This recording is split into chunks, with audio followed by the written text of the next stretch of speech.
Karena penertiban ini dilakukan bukan ini saja. Kami sudah melakukan sosialisasi berbulan-bulan. Malah 1 bulan yang lalu kami berikan segel-segel semuanya terhadap kanopi-kanopi yang lewat di atas jalan. Kemudian pedagang-pedagang yang berjualan di pinggir-pinggir jalan. Ini tidak diperbolehkan lagi. Ya, bukan untuk ini aja, tapi untuk seterusnya. Permanen ini kami lakukan.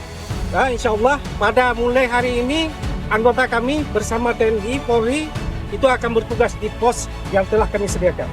Kira-kira ada ukuran 80 pedagang. Ini pedagang ini untuk diketahui sebenarnya bukan pedagang Aceh Barat, tapi orang pedagang dari luar. Tapi namun begitu, ini pihak UPTD sudah memberikan tempat di dalamnya. Mereka tidak mau juga itu. Ini tentunya kami harus mengambil tindakan tegas. Ya, bagi orang-orang yang tidak patuh, ini kami serahkan kepada pihak kepolisian.